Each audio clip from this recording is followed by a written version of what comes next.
Hello everyone, my name is TurboTony19 and I'm here with the man who is a genetically mutated soldier sent back through time to take over the world, but he got a little bit distracted and now he, reviews wrestling shows. You're getting ever more creative with all of these. Yeah, exactly, yeah. It's Tony and Matt here anyway. As you would have seen for our predictions episode, this is literally just, really, actually just really a couple of hours after, The morning after. yeah, the morning after WWE Payback, which is freshly in our minds. We're going to go through each of the matches there tonight. We're going to give our thoughts and our feelings on maybe some of the build up to the matches, how we think some of the matches have gone. We actually only got one of the predictions wrong, entirely wrong in the event, and that we'll go through why that was quite shocking to us as one, well. yeah. Yeah, so yeah, it wasn't too bad. At the end of the day, they do throw a curveball every now and then. So, but regardless, we'll go through the pay per view there for you today. Like I said, we'll give you our thoughts and. If we might recap on a few of the other things, and we'll just kind of run our mouths and that sort of thing. As a show, like, what was the sort of thing that you felt at the show? Do you think like it? The last one was Extreme Rules. I don't think it was better than Extreme Rules. I think Extreme Rules was a stronger pay per view. Okay. It was a pay per view. There were definitely pay per view matches in it. Punk Jericho was definitely a pay per view worthy match. Yeah. The triple threat match for the Intercontinental title, a great match again. But I wouldn't say Payback was a great pay per view. Yeah, Unfortunately. yeah.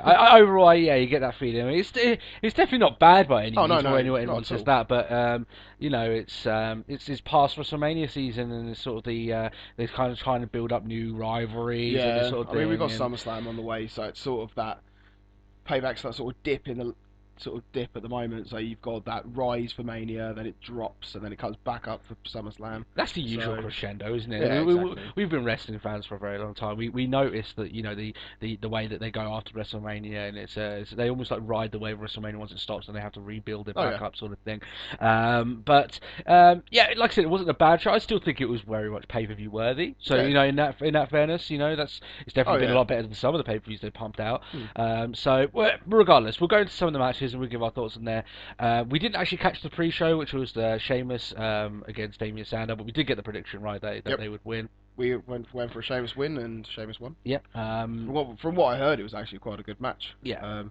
One we missed. Yeah, exactly. Yeah, I Oh, mean, well. obviously, the Miz got promoted, if you will, from pre-show into the actual show. I don't know what it's like, but yeah, no, this, it's sort of like a throwaway sort of rivalry that they just kind of randomly got up, and I know that they have been going it for a couple of weeks and everything, but the whole sort of Sheamus thing over the build up to his matches is that he's very healed in the build up to his matches, and he seems like he's always playing the bully role, but he's expected to be cheered as a face. He's sort of like the bully, like the jocks and the nerds Yeah, sort of and thing. yeah, And it's like the brain over the brawn. yeah, it's a bit weird the way that they do it, in my opinion. Anyway, maybe I'm wrong. Maybe it's fine. I mean, he still gets cheered. I just don't think he gets cheered as much as they think Yeah. they I that. mean, he still wanders around happily, turning around saying he's going to kick anyone's ass, and Yeah. that's not really a face mentality, but it Yeah, works. I mean, I don't know how much longer they can keep going with this. He's starting to go sort of the John Cena route, Sheamus, where he's getting a little bit stale, just sort of with his shtick nowadays, where he's just he's there for a laugh, he's there for a good old crack, and but. Yeah, doing it for a job. Yeah, it's Yeah. like we referenced this episodes ago where we think that maybe that this sort of like jokey, he needs to get a little bit more serious sometimes, and but regardless, we didn't see the match, we won't critique it at all. Obviously, we're everything that, but it was made for Sheamus to win, and Yep. that was essentially that. We're going to the actual. We're going through literally WWE's list up here. I know it wasn't the curtain jerker, but regardless, AJ Lee defeated Caitlyn in Yep. the Divas Championship match. This is one of the other ones that we got correct. Yes. That we said that, and it wasn't a bad match by any means. Very slow paced. You and me said that. We thought that. It was. It was a steady match, and that's. But it wasn't a bad match in the sense of for the Divas division, Yeah. to be honest. There's quite a few little bits and sort of a couple of false hopes and all that. It was a good. I wouldn't say it was a good match, but it was well, it was a good match for Divas. Yeah, I mean, it served its purpose. I mean, like, like I've said this to you countless amount of times. Like, I'm a big fan of these matches that tell stories, and this one Yeah, did tell a story, and I'm quite happy that it does that. I think the ones that do that are, the epitome of pro wrestling. If you want to watch a match with like any sort of story, sort of a storyline or anything like that, you can watch amateur wrestling or anything like that. But yeah. pro wrestling's meant to be sort of that with that storyline element. So I'm glad that they had that in here, and they kind of added it in, and they had a few decent spots. It wasn't a bad match by any means, and I don't think it's not. I don't think it's going to be like the catalyst that begins the Divas division by any means. But it was good to see Yeah, her at no, it was a least. good. Taking time on a pay-per-view Yeah, I mean, it was a good run. I mean, as you say, they sort of played for the story, and it was Caitlyn sort of scores the spear, but she didn't capitalise it straight away. She toyed with it, and she sort of played around with AJ, and it cost her. yeah. And it's always good when that sort of happens because it does tell the story that how AJ has got into the head of Caitlyn. Yeah, exactly, and how wide she might be crazy or anything, so that and she's still Crazy somewhat. like a fox. Yeah, it's like exactly. That's probably the best way to place it. But yeah, like I said, it will obviously set up a future match with Caitlyn and AJ, and who knows, they might have a decent match in there for. But I don't see Caitlyn winning the title. AJ is obviously going to keep it for a little while. Although that kind of goes into weird for a match that happened on later on, where we thought that maybe AJ and Ziggler were going to be the golden couple. That doesn't seem to be on the cards anymore. That was wrong on our point. Yeah, that's it. So maybe that does make a detriment to AJ because I thought that the longer those two hold the titles, it's longer for their reigns. But it doesn't seem to be the card they're going for.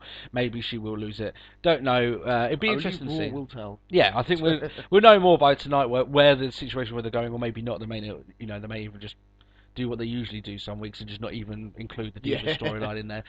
Just not even count it at all. Like AJ will be there with the belt, but they probably won't actually deal with anything. Yeah. I reckon that most of the focus will be on Ziggler. Yeah. But we'll cover that. Yeah, exactly. On. Yeah, exactly. I mean, I didn't have like the it didn't get the timing of the Divas matches. They're notorious for being very, very quick matches.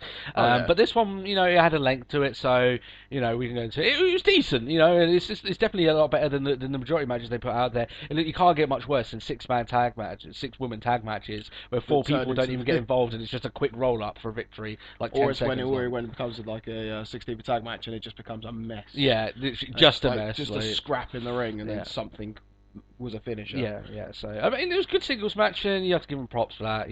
They did well with the time that they have, or anything like that. But but anyway, we'll move on from there. Next up, we have the United States Championship match, where Dean Ambrose defeated Kane with the count out. Yeah, we actually missed a little bit of this match. We were basically watching this in Ireland, and it basically cut out on us as we were watching through.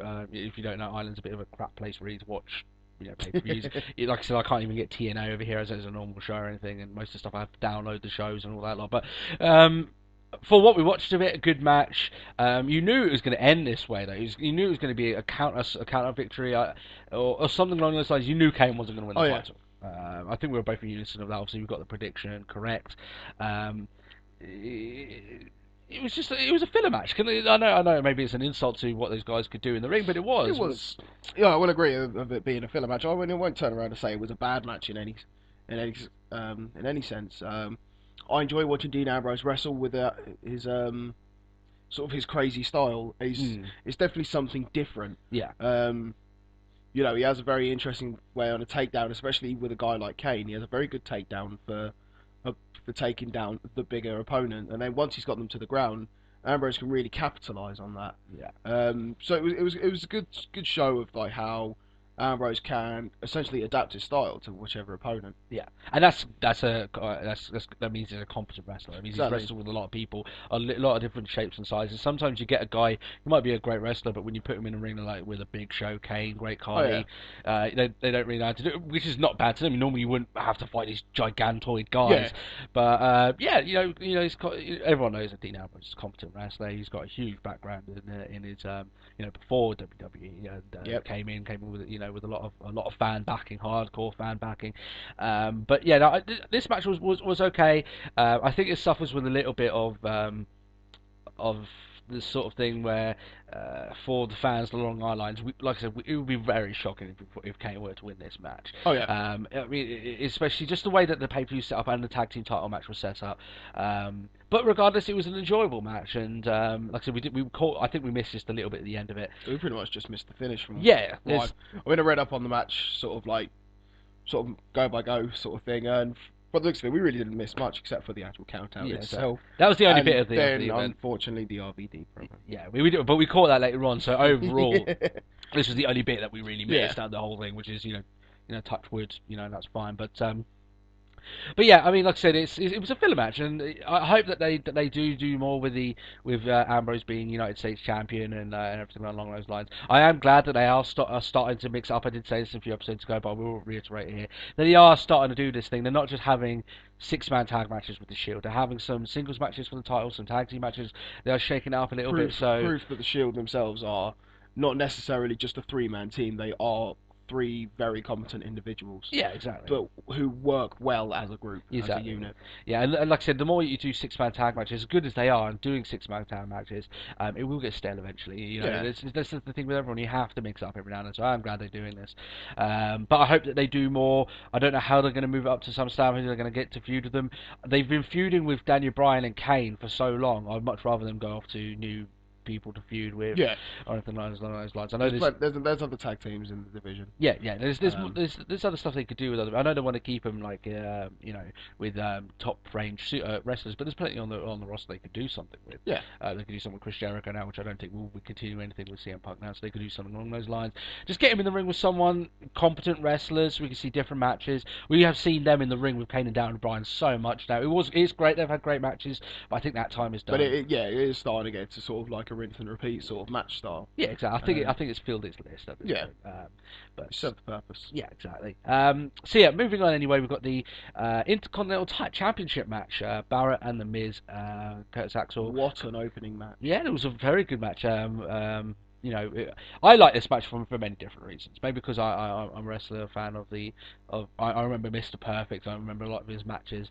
Fan of old, yep. Yeah, and whenever he uses that, Curtis Axel uses the Perfect Plex and everything, it just seems right and everything. Yeah. And it was a good homage. The fact that he won the IC title, everyone knows that. The IC title obviously meant a lot more back in the day when Mr. Perfect, had it and everything like that. And the amount of people who turn around and say that Mr. Perfect himself was the best holder of the IC title as well. Yeah. So sort of, in a sense, with Curtis Axel following in the father's footsteps, with winning the IC title, with doing the Perfect Plex. On Father's Day. Father's Day, yeah exactly. And it was just like a real good tribute. Yeah, it was, and I like this match. Overall, I mean, we take all the sort of nostalgia and everything away from it. It was a decent, competent match, and I actually really enjoyed the finish. We are pretty big Barrett fans. Yeah, we like Barrett, but I thought this was very creative. I like that finish. It was a sneaky finish, and it was good. And I love the fact that it kind of goes forward to the fact that Heyman kind of gave him the advice to do it. It kind of builds up this relationship between the two. And I mean, for us, we got this prediction correct. The reason why we predicted this, going into more things, is because they're building up Curtis Axel. He's only just recently there, and I know a lot of people will say this, that still wasn't a clean victory because he basically snuck in and stole the win.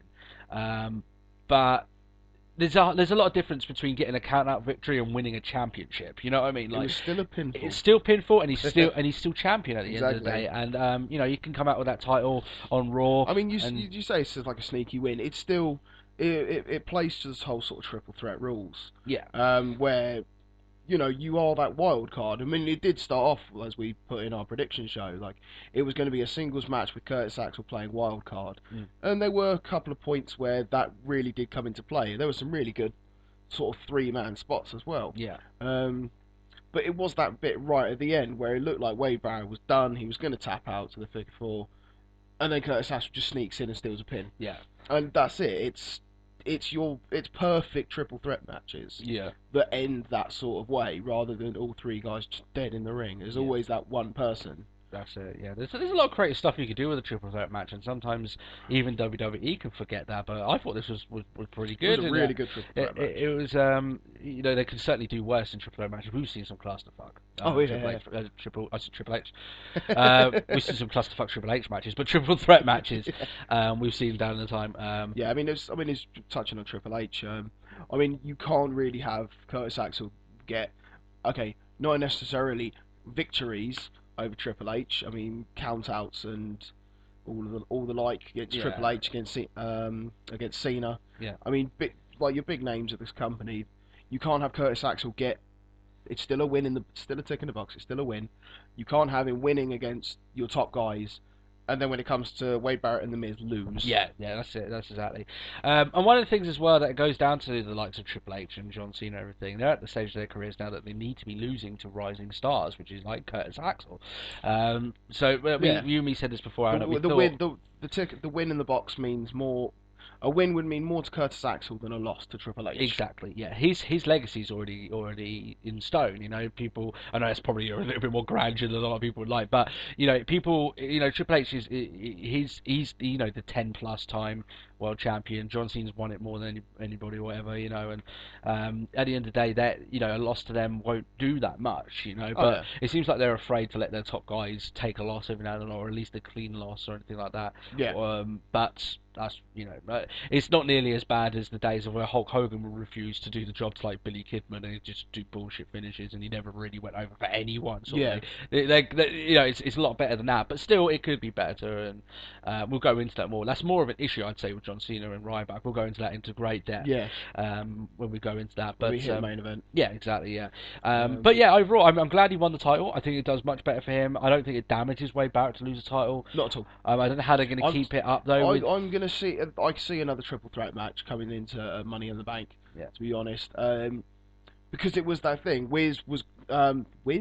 The Miz was gonna get the win. Yeah. But it was Curtis Axel who stole it. Yeah. So.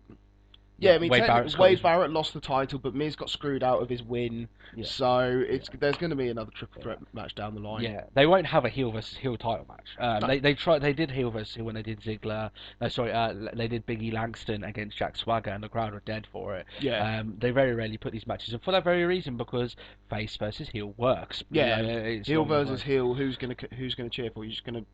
You'll either get a whole load of boos or you just get a whole load of fans just sat there with their arms crossed going no. Yeah, exactly. And let's face it, neither Curtis Axel nor Wade Barrett are going to go face in the next couple of weeks. So yeah, that's exactly how it goes. I'm in agreement with you. But one thing I would like to see, however, though, to kind of bring the prestige back, if they are going to do a Triple H, Curtis Axel, another match, I don't know if they are, if they're going to continue the storyline. Why not do it for the IC title at a pay-per-view? Bring a very sort of like a very high-profile match involving the IC title. Give it a bit of, you know, I don't know whether they might go for that again. That seems almost bizarre. It Yeah. seems like quite a bit of a gamble for WWE to sort of think, Intercontinental Championship and Triple H. Yeah. They sort of take it like, right, you're past second stage titles, we'll call them. The United States and the Intercontinental. They are your lesser belts, your minor belts, and then you sort of get that point where you can get past them and get onto the WWE and the heavyweight. But it seemed really bizarre to see someone at Triple H's level to compete for a minor belt. Not back in now it does. But then saying that Kane, you know, the amount of time that Kane spent in the company, Yeah. and how he's gone back and he went against Ambrose for the United States. So it's not like it could be done. Yeah, it could be done, and I don't think they'll do it because I don't think they ever want Curtis Axel to have that clean victory over Triple H. They want Triple H to still be the ass kicker, which is a bit silly for me, I think. But but you know, because of that, they won't have a clean finish, which I don't like bullshit finishes at pay-per-views or anything. I think they should be at least definitive. Yeah. If you're going to have all the controversy, it should be leading into the pay-per-view, not at the pay-per-view. Then you know. That's my thought anyway. That's a whole different subject matter. But yeah, no, good match, and like you said, you made a very good point last night when he actually had the title there. Is that it's the same style of belt that Kurt Hennig had. Yeah. So that's really, really good. I like that. That was a little good touch to see that anyway, and you know, it's because he looks so much like his dad. You know, Curtis Axel. It's just a really good moment. If you put Curtis Axel in a singlet, and you're pretty much done. Yeah. Sort of gross give him you know, the sort of like the longer Dolph Ziggler hair, and he's basically right. We'll carry on anyway. So WWE Tag Team Title match: Reigns, Rollins, Orton, and Bryan. This was the filler match between the heavyweight and the WWE title. No, it was the CM Punk and John Cena match, wasn't it? Yeah. It was between the CM Punk and WWE title match. I don't know. It doesn't really matter anyway. Yeah, it was. But yeah, Shield came out victorious. It never really looked as if. I know that there was plenty of moments where like Daniel Bryan was going mad and everything. But I think it's more to get Daniel Bryan over more. It was. Not that he needs to get over anymore than he already is. It seemed like the match was designed to fought with Daniel Bryan's single push in mind. Yeah, Randy Orton's just sat around and. Yeah, he didn't really have like that hot tag moment. Randy Orton. Yeah, he came out. He did his usual. Well, Randy Orton's own equivalent of a 5-move of doom. Yeah. But no, it was most of the offensive on their side of things was Daniel Bryan. Yeah. But yeah, it sort of fades back on. It's kind of the same thing that happened on SmackDown, where the situation kept changing, and then ended up being that Randy Orton took a hit off Bryan, and then Randy Orton snapped. Yeah.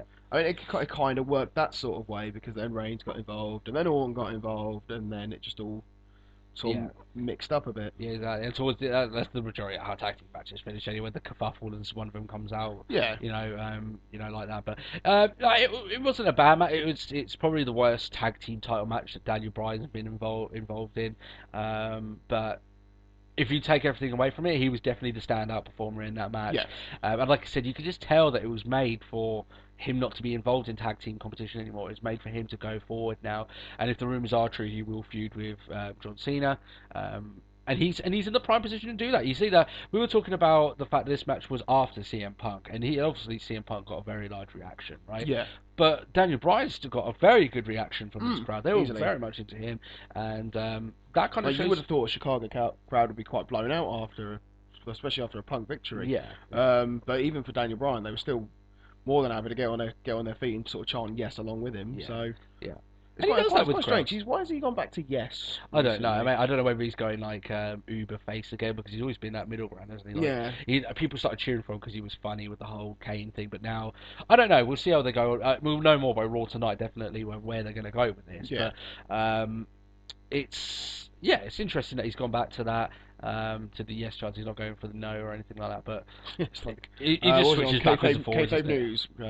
Daniel Bryan doesn't know. He starts shouting maybe. Yeah, so yeah, maybe he's getting confused. I don't know, but it seemed the match was designed in that fashion for Shield to get the victory, for Daniel Bryan to come out very, very strong. Even though Daniel Bryan sort of took the loss and he was the one to be pinned, it was that sort of definitive thing of, well, that's it. Daniel Bryan is now essentially done with the tag team division. Yeah. Like I said, what we said with Kane, that we've seen them fight the Shield quite a bit. They've had some great matches, but the more you do it, the more we're not going to want to see it anymore. Exactly. I think now is the finish point. I mean, it's going along with that sort of thing. If they're saying that Daniel Bryan's going to be feuding with Cena, then if they were to have won over Reigns and Rollins last night, then that sort of locks him into the division for another month, sort of thing. And At very least, where there's better things he could be doing, especially with the crowd reactions he's been getting the last couple of months. You can tell the crowd are behind him. He's almost on the cusp of being that next level. Yeah, he's at the tipping point. We'll definitely see how it goes there. But that was another prediction that we got correct. We'll go to the next match, which was our pick of the night. CM Punk defeated Chris Jericho. Yep. That was our main event. Yeah. For me, I obviously love the response. I love watching CM Punk matches in Chicago. Yep. It'll never be as big as the Money in the Bank match he had with John Cena because of the storyline leading up to that and the whole thing around it. He was cheered as if he was a god. He didn't get cheered as much, but he was still cheered more than you would expect.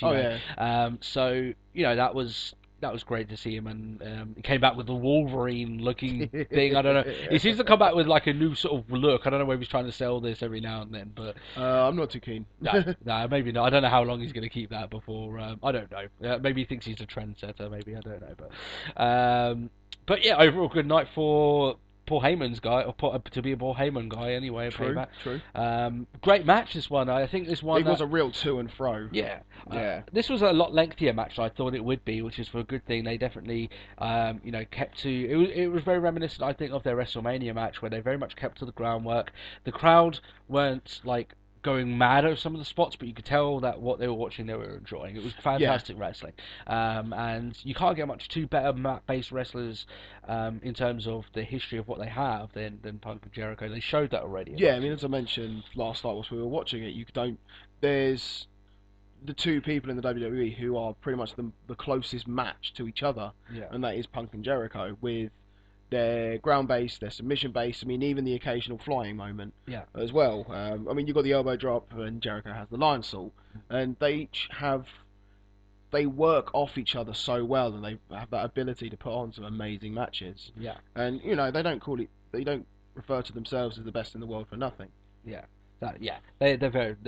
Obviously, everyone knows Chris Jericho's accolades, and he doesn't get, I think, as much respect as I think he deserves for what he's done to other wrestlers as well. The likes he's done for Fandango, and there's countless wrestlers that he's put over in his career and everything like that. Exactly. And CM Punk is obviously he's clawed from obscurity into one of the top names in the Oh company. yeah, from someone sort of forgetful all the way back in ECW to where he is today. And that's no easy feat. People might seem to think, oh, if I was in WWE, I could rise to the top. You have to play the political game as well, which is what he's done over this time. Oh, and you got to pay your dues. Yeah, you exactly. can't just jump up and go, "Hi, I'm here. I'm a main event." Yeah, no. I mean, Sin Cara tried that, and look what happened now. He's barely lumberjacking now. So, but with it was, like I said, it was a very good match. Our pick of the night anyway in terms of match. Maybe because we're a little bit more old-fashioned. I hate to say that because it makes us feel old, but I like that classic style mat-based wrestling sometimes, and they build up to that crescendo where then the super moves start hitting in, they start kicking out and stuff. I like the finish with the double GTS. That was a good little touch. I mean, it was a lot of good sort of, there was a code breaker and then there was a GTS, and the Walls, Jericho and the Anaconda Vice, and it just really went to and fro.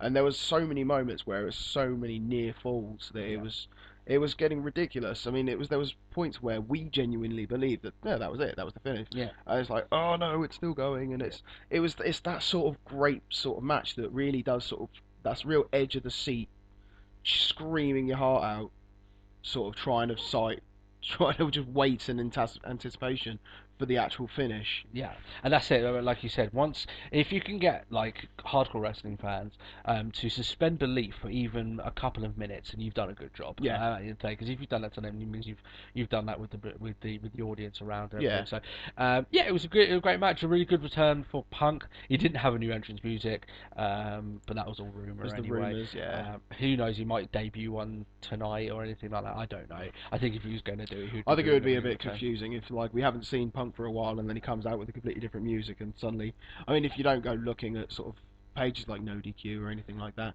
you'd have no idea. You'd just be like, who the hell? Yeah, that's it. Yeah, I mean, even when they were planning on changing his entrance music back when he had that match with John Cena, they only did it after he actually had that match at Money in the Bank. He still had his Killswitch Engage entrance music still for that. So when his music hit, people knew who he was coming out. It was that sort of thing.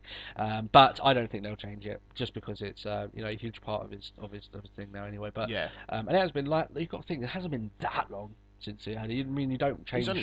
He's had cult personality for about 18 months now. Yeah, you're not Wade Barrett. You wouldn't be changing entrance music every 5 months or so.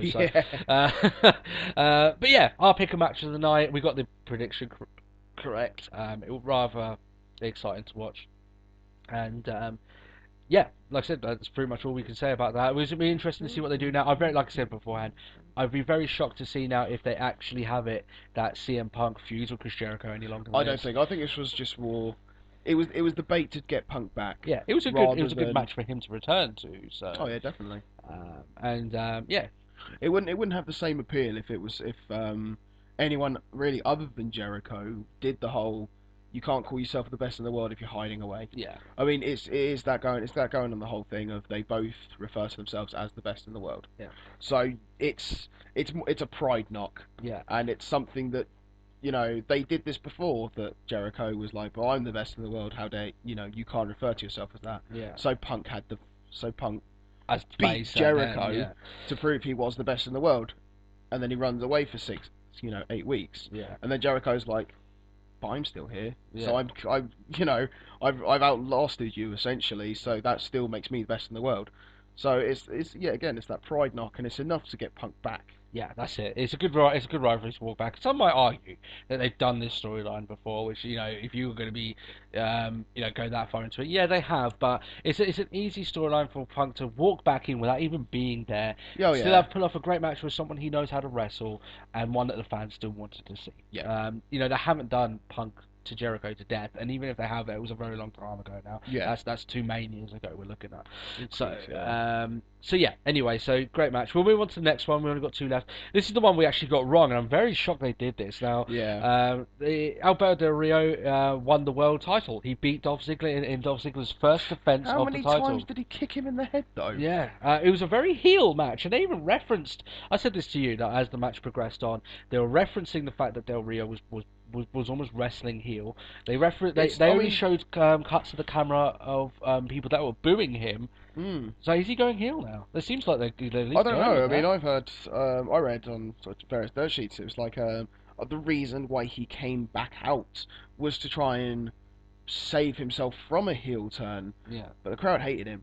yeah, It was like you. It's smart wrestling to target the weakened point, but then there's excessiveness, yeah, and he beat the hell out of Ziggler's head. yeah. Like whether it, the amount of kicks to the head,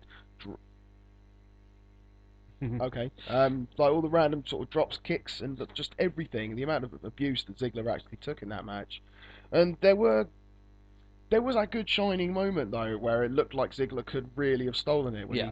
he hit the zigzag, but Del Rio hit him too many times around the skull, and unfortunately wasn't able to capitalise on it. But yeah, no, I feel they shouldn't have taken it from Ziggler. No, well, a lot of people will be in unison with that. I think that it was just a very weird thing, and people might be saying, "Oh, he was only being booed because he was there." But it's one thing of being booed because of a crowd. John Cena's had it many times; he's still face. But there's a far different thing when WWE actually reference that fact. Are actually almost the commentators are going against him for wrestling that way, and then Yeah. when they only show people in the crowd that are booing him, Oh yeah. that means they want to show the The people negative the side negative of parts of things. him. So that's very odd. I don't know how they're going to go with this. I didn't realise that they want him to go. So if they wanted to go here, I think it's very odd. So quickly after you had that Jack Swagger rivalry, which is all Yeah. about him standing up for all these, virtues of freedom and all this lot. Mm. And I thought they still wanted this sort of him to feel that slot of that. Latino, Mexican, face, baby face, basically baby face John Cena. They wanted Yeah. of that region so they can capture it. So I think that's very odd. Dolph Ziggler was almost like he was very facing this. The fact he kept fighting, and he almost did a John Cena on it, where he ignored people telling him you could quit the match. He just kept going in Yeah. and in, and he still keep fighting on. And then they even showed stuff on the Twitter feed of people saying, "Oh, newfound respect for Dolph Ziggler." So I don't know whether they're switching, maybe they're making Dolph Ziggler face, but how they're going to go out there with AJ? It's very confusing. I don't know It's a why they real. would have taken the Yeah, title, I mean but they've sort of worked themselves into a bit sort of against the wall. Um, I mean what we were saying is like they shouldn't take it from him because it's basically almost a punishment for picking up an injury. it is a little bit, yeah. You know, you have a concussion. Well, no title for you. Yeah, But it's that whole thing. Like he paid his dues. He's done enough. And for people to really get behind Ziggler after being a Spirit Squad member, um, he must he's worked his arse off. And then yeah. they were like, hey, we're gonna reward you with a title, but not anymore. Yeah, You know. you can count the amount of times he's been on TV with that championship on hand, Yeah. and that's not very good for it. I don't know whether they're going to do this as part of a longer storyline that maybe Ziggler does maybe turn a shade of face, and then that way he beats Del Rio decisively, not with a Money in the Bank win for the title. But It's that awkward thing though because AJ is not necessarily uber heel. I mean, she's got the whole crazy thing going, and generally most unstable people are generally go over as heel. But AJ still has a crowd backing. she does, but the way that they've booked her is very heel. The whole Oh thing with yeah. Caitlyn, that's very, very heel the way they've done that, and that's very recent as well. So I don't know. Maybe they may end up doing this term, or maybe they've been talking about this for a while, where maybe they want AJ to side rather with the Big E Langston. So the night after Dolph Ziggler loses, he gets turned on by his own people. That way, he becomes face and then goes from there. AJ hasn't grown Yeah, out of changing her men. Yeah. changing men. Just suddenly just goes, no, I'm going to go for big and black. Yeah, that's it. So maybe that's what they're going to go along the lines. I'm not sure, but we'll see anyway. It just seemed a bit odd because it seems like their roles were very much reversed. Yeah. And it's a big thing. Like I said, a lot of people just say, "Oh, it's just the crowd," but no. When they start showing pictures of Yeah. people booing It doesn't him, and matter. then the It's how commentators the are doing crowd it. take to it, and then it's how the WWE produce it. Yeah, it's how they think of it this way, guys. Think of when you're watching stuff in the future. This is how sometimes me and Matt get our insider looks of what's going to happen while we're pretty good with our predictions. Sometimes it's not so much what's happening in the ring; it's how WWE present the product to you as on the screen. Yeah. That's the way they want their characters to be seen. Obviously, they Yeah. wanted Del Rey to be seen as a bad guy on the show for some reason. Yeah. So that's why we're going into this. It seems really odd anyway. So Yeah, that's pretty much the That was our skinny of that wrong. match. That was our false That prediction. was our false prediction. I think a lot of people aren't too happy that they took the title off Ziggler. I won't be too happy if he's not put back into the title frame quickly. It just seemed like he never gets a proper run with these things. Yeah, And it, like I said, it wasn't his fault. In fact, I know it's not even Swagger's fault. He got injured. Injuries happen. But I thought if they were going to take the title off him, they were going to take the title off him rather than him losing the championship. yeah.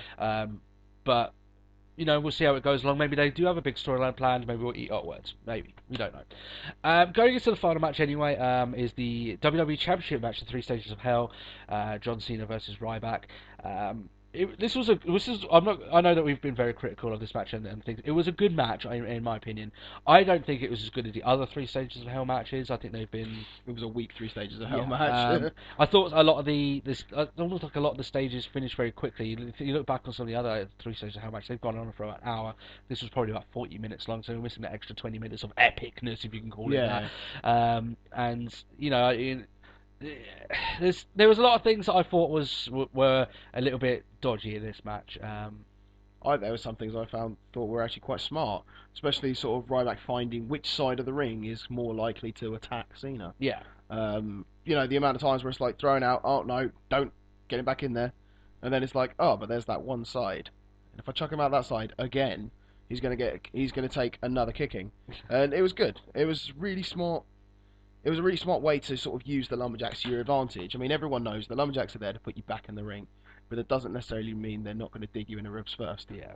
And they make good reference to that. Sometimes they do these stipulated matches and they don't push the stipulation as far as they can go. Yeah. They did that in this one. You have to give them props for that. Yeah, it's almost like Ryback came up more intelligent than John Cena, and John Cena's been going, "Oh, you're a big stupid ape," but like. John Cena only threw him out with the guys that wouldn't beat up Ryback, and then Ryback always threw him out to the guys that would be, you know what I mean? Yeah, I mean, the only reason that Ryback got attacked is because he decided he'd start punching Cesaro. Yeah, exactly, yeah. And it seemed like punching Cesaro made the entire locker room just like, no, not Cesaro, and they came to his aid. No, Antonio!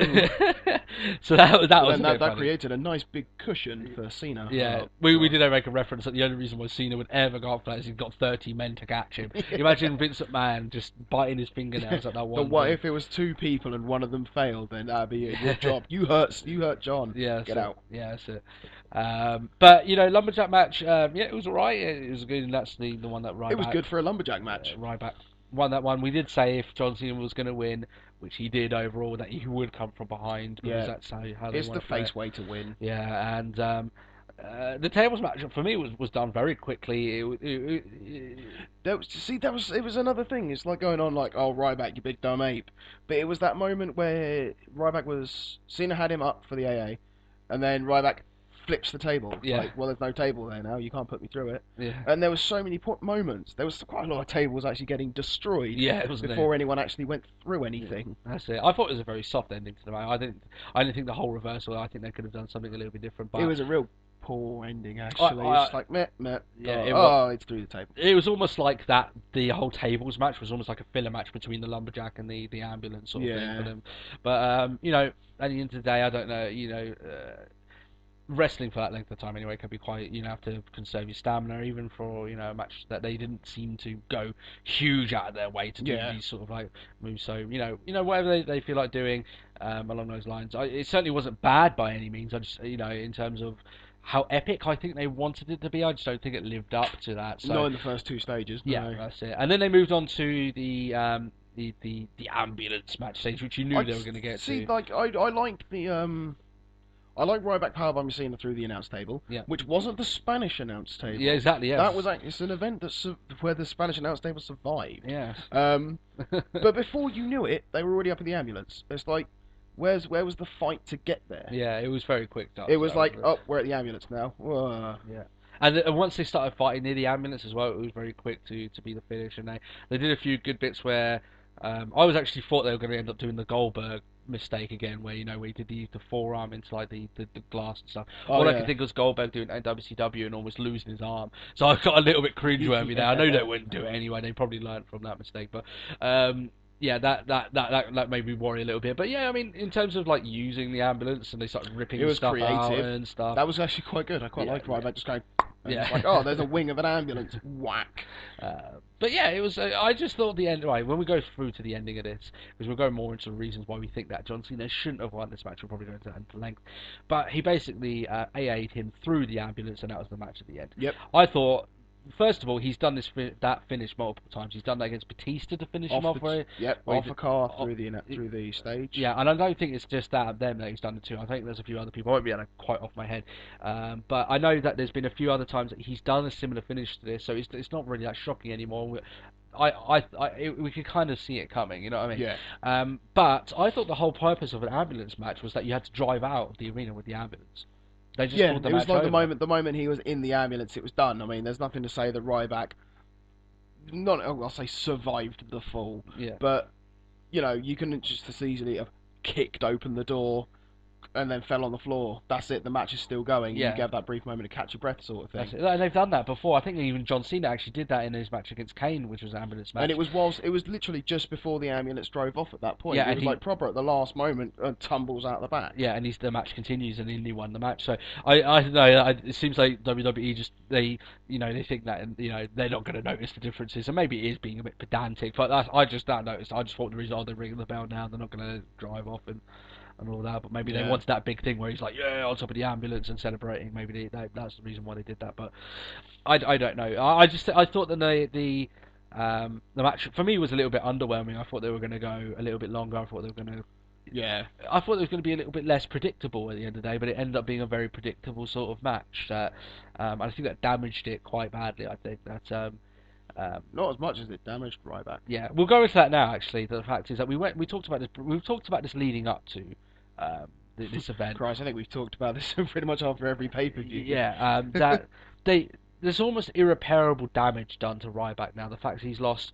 Now, don't quote me on this. I could be wrong by 1 or 2, but I think it's like 8 or 9 pay-per-views he's lost consecutively.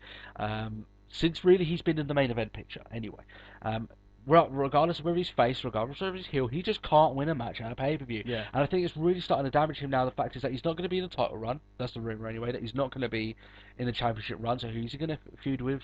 It just doesn't seem that he can get a win against anyone nowadays. Well, the only thing it's only just come to mind actually. I was just thinking, but I'd hate to see this. It's just like, say for example, if the rumors are true and Cena does face Daniel Bryan for the WWE Championship at SummerSlam, and then Ryback comes and takes it off Daniel Bryan. It's like, he's weaker than Cena, I can beat him. Yeah. It would be terrible, because if you're trying, like they've tried so hard to build Ryback to be this beast. Yeah. That like there's no opponent too big for him. But yeah, Cena just seems to be that final hurdle. It's just like, no, you can't see me. And hustle, loyalty, respect, and like I kick out and I'm Super Cena. Yeah. And it's just like, why? Yeah. It's just you're killing what. It's like it's when Ryback first came back, and I said this to you months ago. Yeah. Ryback is essentially our new Batista. Yeah. He is our big powerhouse. And he's got a lot of years left in him, Ryback. He's got way more years in him than John Cena has. Yeah. So you don't need to build up John Cena anymore. I don't understand why they think they do need to get him over anymore. As much as it cringes me to say it, Cena's got has a Hall of Fame career behind him. Yeah. But it's as we started touching on earlier, we're probably going to touch on again in a moment or so. Cena just can't lose, not to anyone to benefit someone else. Yeah. And a win for Ryback would have been that first title, that first notch, and he could have gone up from there, and he'd have been a big heel champion. Yeah. And especially considering he would be a machine. He'd be like that destructive force that holds the title. And it's that sort of it's that real Goliath of the sort of David and Goliath story where he holds the championship. He is a huge competitor, and he is, I won't say unbeatable, but he will give as good as he gets, and he will tear you a new one. Yeah. But now they've basically just walked up to Goliath and cut his legs off. Yeah. And they've made it so like Ryback almost isn't even physically imposing anymore, because if you can't win a match at a pay-per-view, like it doesn't matter what you have to book people more intelligently than this. Exactly. And like I said, you can put John Cena in any sort of match. You can put him so he's a curtain jerker, and because his name's on the card, he's gonna attract that demographic that he brings in, Do you regardless. remember that pay-per-view a couple of months back where Cena wasn't there at all? Yeah. That was nice. I Yeah. liked that. They even had a Raw where he wasn't on for like that week, was he? And it was a pretty decent Raw and stuff. Listen, right, we're not going to sit here and say that WWE were better off without John Cena. That's not the No. case. He brings in a very decent amount of merchandise sales. He brings in a demographic that maybe a lot of the other wrestlers can't bring in. Yeah, Um, I don't think that's true. That's so true anymore. Because a lot of people, you see a lot of kids that are cheering for Daniel Bryan, mm, and you see a lot of girls going for Ziggler and all of this lot, and they each now sort of Cena draws them in, and then sort of you palm them off, and then someone else comes along and takes their yeah, fancy. I mean, it's like we were saying last night, is the fact that Cena was that one person the WWE needed. Shit, we've messed up. We need someone now to yeah, be the big face. that's it. In came Cena. Yeah, But that's not the case anymore. They have enough legitimate competitors that are good enough to take the reins and essentially share the load, yeah. rather than the whole company resting on Cena's shoulders. You have enough people to share the weight. Yeah, exactly. Yeah, and which they should be doing now, and they're doing this well with the Shield, where they, clean. Listen, right? It does wonders. It seems like WWC haven't got this over all the years. Clean victories over an opponent does wonders for someone. Yeah. If you were to give Ryback a clean, decisive victory over John Cena for the championship, he is set there, and you don't have to worry about him being damaged for, I'd say, the next year. But now it wouldn't. It wouldn't. But now it just wouldn't be the same. They can't have it on Raw, where it's like, if Ryback was to beat him tonight on Raw for the title in a singles match, it just wouldn't have the same. It doesn't have the same effect. Yeah, It's now hit that point where they've gone for such a climactic, definitive match in the three stages of hell, and now Ryback's lost it. That's it. yeah. He can't face Cena for the title anymore. If you can't beat him when when they're both all in, all the chips are down, and he loses, and that's it. Yeah. Their booking of him has been horrendous, in my opinion. Yeah. I think they've really have messed up on one of their most hottest Raw properties that they've got at the moment. Where he came in, the fans are obviously behind him as a face. Fair enough, they wanted to turn him heel. He's not that bad as a heel, but I prefer him as a heel. yeah, but that he's definitely one of these guys that's going to be with the company for a long time. So capitalise on that. Give him a ball to run with. I know a lot of people didn't want him to win the title, like when he went against CM Punk all that time ago, because he just came in back into the. He only really was rising up to that point by now. People think it was too soon. I think now was the right time. I think now that he should have won the title by now. Why the hell not? Hell, it wouldn't be the first time that someone's come in and within months won the WWE title. Yeah. Sheamus did it. Sheamus did it, yeah, exactly. And he spent a lot less time doing sort of like basic matches than Ryback did on Raw. You got to remember, Raw, Ryback was doing loads of, like, almost about 8 months worth of squash matches, just like basically just mowing through guys to kind of get his name out there. Yeah, that's fair enough. Sheamus debuted, attacked Triple H, and essentially, yeah, he had his match with John Cena, and basically he won the title. It just seemed a bit odd that they didn't give Ryback the title, and I don't know why. They obviously WWE are under the thoughts that they need to make John Cena seem like their ultimate guy. He's almost like the Hulk Hogan of the new generation, in the sense that Hogan didn't lose many matches. He won a lot, but it's a different audience now. You can't do that. You can't sell a wrestler that way to the new audience. They've evolved from wanting to see their favorite wrestler constantly win matches. They want to see a good match. I mean, whether it's they could watch. I could happily sit and watch so many good matches, but I wouldn't necessarily want my favorite guy to win. But I'd want them to win at some point. Yeah, I mean, it's like the amount of times like Ryback's been in good matches. TLC match against the Shield was a brilliant TLC match. Yeah, and still, other matches. Punk was against Punk has been good matches. He gives us good matches, but he's never won.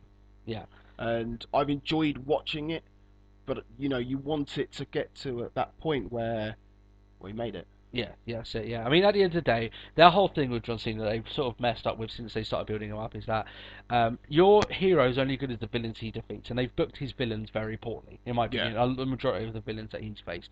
Ryback. That's why everyone likes Luke Skywalker, because Darth Vader's an evil man. Exactly. Yeah, it's essentially the same thing. Like, at the end of the day, the reason why everyone loved the new Batman movie so much is because the villains that he fought. You had the Joker and everything like that. They came in brilliant. You had Bane, and you had Ra's al Ghul all in the first one. They were great villains that therefore he had to rise and overcome them, and that's why you get into the hero and what he Yeah. does. And but John Cena, he never looks like he's going to lose. He never looks like he's under threat as much as they seem to be trying to Yeah. make it. It seemed that way.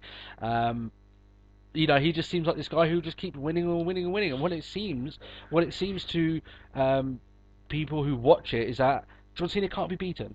He is the establishment. In their eyes, if he's not the underdog, and he hasn't been for many years, and they still want to sell him as this guy who's got all the odds stacked against him. He's the 11, 12 time, I don't know how many times I know it's more than 10 now, WWE champion. Yeah. He's not the underdog, and they need to realise that and sell that more. They need to build up more guys against him. Anyway, if they want to keep him as that face, which obviously they do, they need to sell his villains better. Yeah. That's essentially my thought on that. And I think the damage has been done on Ryback now. I think permanently. I think that moment, that level, that window of where he was going to be more than just a mid to main event superstar, but a CM Punk level superstar has passed now. I don't think he can get that now unless they book him so strongly for the next 12 months, which they will not do.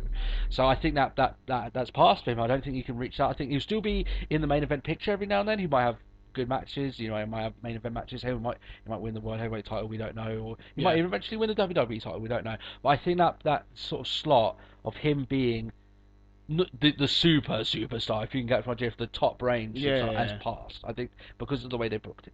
That's my opinion. Are you under the same thoughts anyway?